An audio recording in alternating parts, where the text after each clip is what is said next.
सभी साथियों को नमस्कार। Good morning to all. REET की स्पेशल साइकोलॉजी क्लास में आज अपन देखेंगे साइकोलॉजी के अर्थात बाल विकास एवं शिक्षा शास्त्र के टॉप प्रश्नों के बारे में, मोस्ट इम्पोर्टेंट प्रश्नों के बारे में देखेंगे।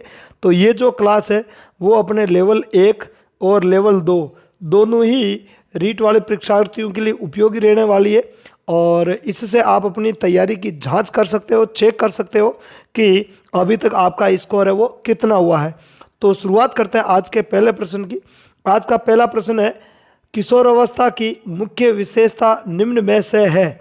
ऑप्शन ए आत्मगौरव, ऑप्शन बी रचनात्मकता, ऑप्शन सी सामाजिक प्रवृत्ति, ऑप्शन डी आत्मचेतना, ऑप्शन ई अनुत्तरित प्रश्न। तो किशोर अवस्था एडोलसेंस जो होती है, प्यूबर्टी जो होती है, प्यूबर्टी की या किशोर अवस्था की जो मुख्य विशेषता है वो कौन सी है? तो इसका जो राइट आंसर है वो हो जाएगा ऑप्शन ए आत्मगौरव। क्या हो जाएगा? आत्मगौरव हो जाएगा इसकी विशेषता। एक दोस्तों जरूरी सूचना दे दूं आपको मैं, आप हमारे टेलीग्राम से भी जुड़ सकते हो। मिलर एजुकेशन के नाम से टेलीग्राम में आप सर्च करोगे तो वहाँ पे आ जाएगा हमारा चैनल और उससे आप जुड़कर रीट के लिए आप अन्य प्रकार की जो तैयारियां हैं, है ना, जैसे शिक्षण विधियां हैं, ठीक है, सब्जेक्ट की है ना, उनकी आप तैयारी कर सकते हो। वहाँ पे हर रोज़ हर निश्चित समय पर आपको क्विज मिलेंगे, तो उनकी तैयारी आप ज़रूर करें और हमारे चैनल से जुड़े। यूट्यूब चैनल के अलावा आप हमारे टेलीग्राम चैनल से भी जुड़े, अवश्य जुड़े। वहाँ पे आपको निश्चित तौर पे फ़ायदा होने वाला है। ठीक है, सवाल वही रखा गया है या सवाल वही दिए गए हैं जो आपके एग्ज़ाम के दृष्टिकोण से उपयोगी है। ऐसा नहीं कि कहीं से सवाल उठा के दे दिया गया है, ऐसा कुछ भी नहीं है। आगे देखते हैं। देखो अगला प्रश्न है, एडोलसेंस पुस्तक के लेखक है। तो एडोलसेंस पुस्तक के लेखक कौन है? ऑप्शन ए है Hurlock, option B Stanley Hall, option C Freud, option D में है आपके एडलर और ऑप्शन ई में आपके अनुत्तरित प्रश्न। तो इस प्रश्न का जो राइट आंसर है वो हो जाएगा आपके Stanley hall. Stanley hall adolescence पुस्तक के रचनाकार है, लेखक है। ठीक है, इन्होंने अमेरिका में बाल अध्ययन आंदोलन भी चलाया था, है ना। अमेरिका में क्या चलाया था? बाल अध्ययन आंदोलन भी चलाया था। अगला प्रश्न है आपके तीसरा, अनुबंध के गोचर की शुरुआत खाली जगह है फिर के द्वारा की गई थी। तो अनुबंध के गोचर की शुरुआत किसके द्वारा की गई थी? ऑप्शन ए में है थार्नडाइक, ऑप्शन बी में है लेविन, ऑप्शन सी में है कोलर, ऑप्शन डी में है पावलोव और ऑप्शन ई में अनुत्तरित प्रश्न। तो इस प्रश्न का जो राइट आंसर है वो हो जाएगा ऑप्शन डी पावलोव। क्या हो जाएगा? इसका जो राइट आंसर है वो हो जाएगा पावलोव। अगला प्रश्न देखते हैं। अगला है, इमली का नाम लेने से मुंह में पानी आ जाने के कारण को निम्नलिखित में से कौन से सिद्धांत से जानेंगे? है ना, मतलब इमली का नाम लेते ही मुंह में पानी आ गया, है ना, नाम लेते ही मुंह में पानी आ गया। तो इसको अपन कौन से सिद्धांत से जोड़ेंगे? ऑप्शन ए देखो समग्राकृति द्वारा, ऑप्शन बी में उद्दीपक प्रतिक्रिया द्वारा, ऑप्शन सी में है प्रयास व त्रुटि द्वारा, ऑप्शन सी में है सक्रिय अनुबंधन द्वारा और ऑप्शन ई में है आपके अनुत्तरित प्रश्न। तो इसका जो राइट आंसर है वो हो जाएगा आपके ऑप्शन बी हो जाएगा उद्दीपक प्रतिक्रिया द्वारा। उद्दीपक प्रतिक्रिया का मतलब अनुबंधन स्थापित हो चुका है। इमली और इमली के स्वाद का अपने को पता है, इसलिए पहले ही लार आ जाती है। जैसे पावलोव ने प्रयोग किया था कि कुत्ता जो है घंटी बजाने से ही उसके मुंह में क्या आ जाता है? पानी, क्योंकि उसको पता है कि घंटी बजाई गई है तो रोटी मिलेगी, जरूर मिलेगी, इसलिए उसके मुंह में पानी आ जाता है या लार का स्त्रण होता है। ठीक ऐसे ही इमली का स्वाद हमें पता है कि भाई खट्टी होती है, इसलिए उसके स्वाद के ज्ञान के कारण पहले ही उसका नाम लेते ही मुंह में पानी आ जाता है। ठीक है, सूची 1 का सूची 2 से सुमेलन कीजिए और नीचे दिए गए कूट से सही उत्तर का चयन कीजिए। तो सूची 1 में क्या क्या दे रखा? देखो सूची 1 में है थार्नडाइक, उसके नीचे है पावलोव, उसके नीचे है क्लार्क हल और उसके नीचे है कोलर। और सूची 2 में क्या दे रखा है? अनुकूलित सिद्धांत, बी में दे रखा है पुनर्बलन का सिद्धांत, सी में दे रखा है अंतर्दृष्टि सिद्धांत और डी में दे रखा उद्दीपन अनुक्रिया सिद्धांत। अब इसका मिलान करना है, मतलब एक तरफ तो सूची 2 में तो अपने सिद्धांत दिए गए और एक तरफ उनके जनक है, उन सिद्धांतों को देने वाले मनोवैज्ञानिकों का नाम लिख रखा है।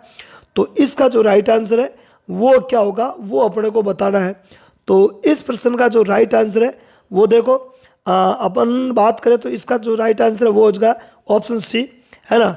मतलब जो थॉर्नडाइक है, थॉर्नडाइक ने उद्दीपन अनुक्रिया सिद्धांत दिया था। उसके बाद में पावलोव ने अनुकूलित सिद्धांत, मतलब अनुकूलित अनुक्रिया का सिद्धांत दिया था। और जो क्लार्क हल है, क्लार्क हल ने अपने पुनर्बलन का सिद्धांत दिया था। और कोलर है, उन्होंने अंतर्दृष्टि सिद्धांत या गेस्टोल्डवाल्ड दिया था, है ना। गेस्टोल्डवाल्ड से इनका संबंध है, इसलिए इसका जो राइट आंसर है वो हो जाएगा ऑप्शन सी, है ना। कोलर ने बंदर पे प्रयोग किए थे, ठीक है। थॉर्नडाइक ने भूखी बिल्ली पर प्रयोग किए थे। पावलोव ने किस पर किए थे, कुत्ते पर प्रयोग किए थे, ठीक है।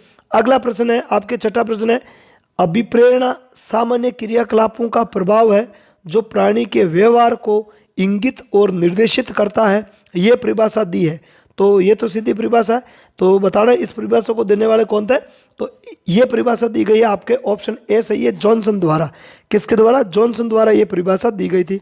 अगला प्रश्न सातवां है, अचेतन मन का अध्ययन किया जाता है, मतलब किन विधियों के द्वारा अचेतन मन का अध्ययन किया जाता है। एक तो होता है अपने चेतन मन और एक होता है अचेतन मन।